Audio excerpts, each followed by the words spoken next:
Hey everyone, me Kevin here. Is the stock market preparing for a big pullback, and what could unemployment have to do with it? First, let's analyze this. CNBC Pro ran a story this morning that said as of June 25th, the S&P 500 has gone a full 275 days since its last decline of 5% per more, suggesting that the S&P, based on history, they say, is primed for at least a 5% pullback. The last one happening in September when the S&P 500 lost nearly 10%, they say. They say that the average time span between declines is 178 days, making this stretch the longest stretch since World War II that we've gone without a rollover, essentially, of 5% in the S&P 500. And so this got me thinking, okay, what about the fact that we know that if inflation is here to stay, we could easily see an S&P 500 rollback? And I got to thinking to myself, well, what could lead inflation to stay up? And I thought to myself, well, jobs could, especially when right along the same line, we have an article from CNBC Pro that says more people plan to quit as return to work plans go into effect. And this segment here was very interesting. They said, in what's been dubbed the Great Resignation, a whopping 95% of workers are now considering changing jobs, and 92% are even willing to switch industries to find the right position, according to Monster.com. Most said burnout and a lack of growth opportunities are what's driving the shift. Now, this really got me thinking. I thought, okay, well, wait a minute. If people are thinking about quitting, then businesses have to hire. If businesses have to hire and they have to pay more money, then that would rise input costs, which might mean businesses would have to raise prices, which is a form of inflation. And if then inflation is here to stay, and the S&P 500 hasn't had a rollover in a bit, maybe that could be the perfect storm, especially since in 3 days we have jobs numbers coming out here on a Friday. At the beginning of July, we're going to have our jobs numbers for June coming up. Those are going to be hotly watched. And a lot of folks are wondering, wait a minute, we might not see the unemployment rate fall as quickly as we think, which means even though unemployment is high, because people are switching industries, or as the chairman of the Federal Reserve says, hey, it's not that easy to take people's jobs away and throw them back in, maybe unemployment's going to stay high a little longer. And at the same time, businesses are still going to have trouble finding workers, leading to higher pay for workers when they get jobs. And so now I just threw a whole bunch of stuff out at you. We talked about the stock market potentially being due for a 5% pullback, the S&P 500. We know that workers are in demand, but it's hard to find them, even though the unemployment rate is high, and even though unemployment benefits are expiring soon. And we're worried that rising prices with workers, especially at the same time as the economy potentially stagnates by us not seeing the unemployment rate go down, we start wondering, wait a minute, are we setting up for something bad, like stagflation, where all of a sudden the market isn't improving, we're not seeing as many people go back to their jobs, all of a sudden we start seeing inflation because businesses have to start paying more money, and then we get that S&P 500 rollback. It's a pretty ugly scenario. And what I'm going to do is I'm going to try to deconstruct the monster that I just created and try to see if I can explain my way out of this, because this is a tough one. And at the end, I'm going to give you my odds in terms of what I think is going to happen. But first, let's try to unpackage this. So back when COVID happened, what happened? People lost their jobs, right? And think about this for a moment practically as a business. Let's say you're Apple and you employ, 5,000 people at one particular facility. You say, you know what, hey, look, pandemic, we're gonna work from home. Sorry, 20% of you have to go. And you lay off 1,000 people. Horrible, right? 1,000 people get laid off. Pandemic happens, okay, it's done, it's gone, time to rehire. So you laid off 1,000 people. Do you bring back those same 1,000 people that no longer work for Apple? Or do you start looking for potentially new workers who have a new enthusiasm for the business? Or maybe do you just bring back the best of the 1,000? Well, generally we believe that businesses always seek to become the most efficient operations they can. So out of 1,000 people who are laid off, the expectation is that only about a third actually return. This is according to the Federal Reserve. Only a third actually return to their prior job. And we generally would expect that third to be potentially the most efficient third. And so what's interesting about this is businesses, even though they might want to hire a full 1,000 people back, they basically had the perfect job interview for those 1,000 people. They kept the most efficient folks, and all of a sudden, what happens to the corporation when they start hiring new folks? Even at higher prices, what happens? they're actually becoming more efficient.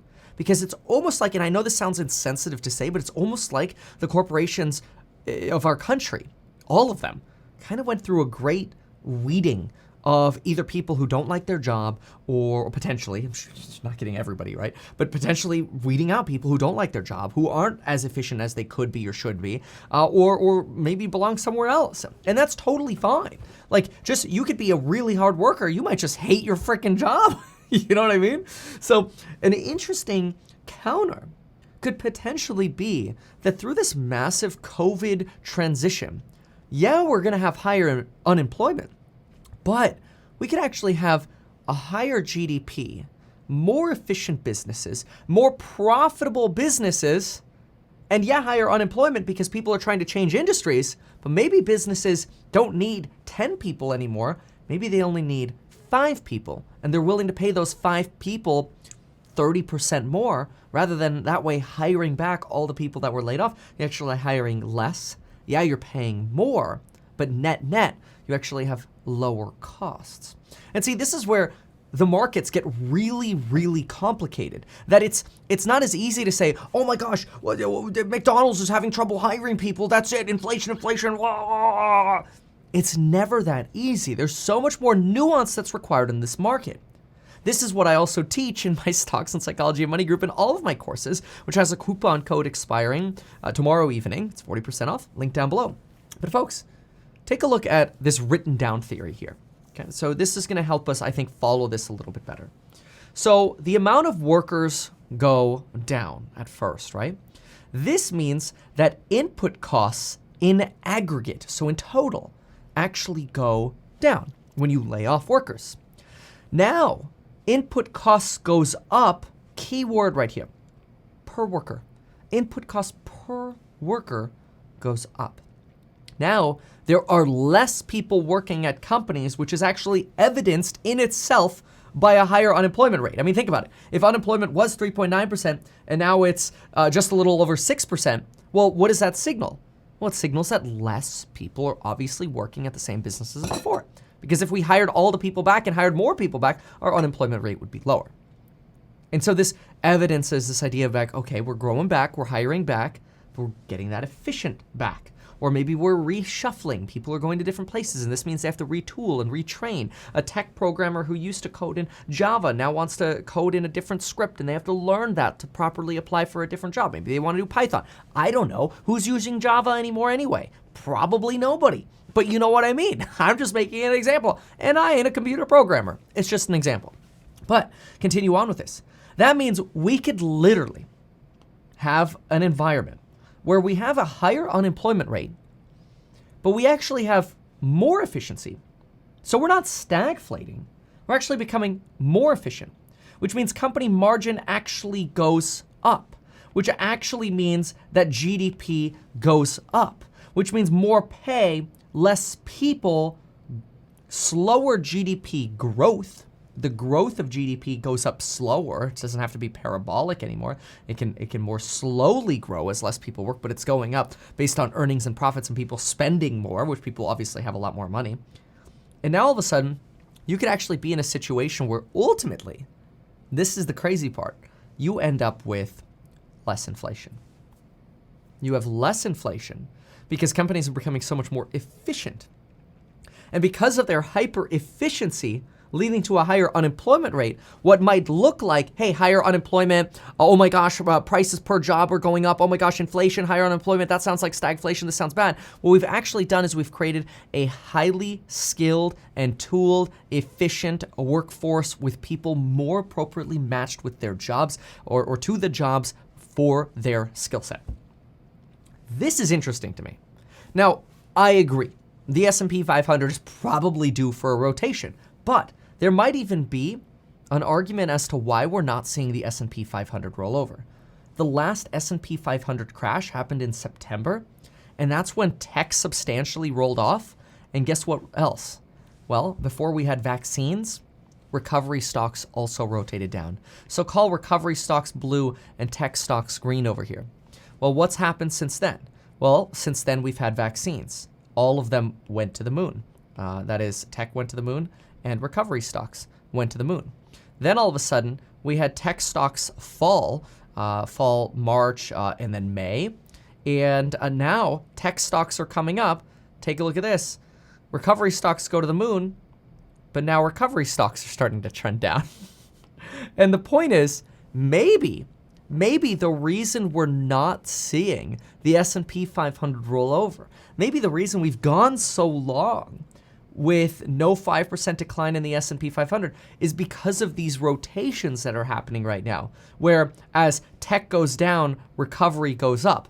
As tech goes up, recovery goes down. Remember, you've got about 50-50 in the S&P 500, which is really, really incredible. So this is where we have to get to predictions. So I personally think that between now and the end of the year, we have a 10 to 15% chance of like a serious S&P 500 sell-off. Like 20% sell-off, I think is 10 to 15%. A 5% sell-off is much more likely.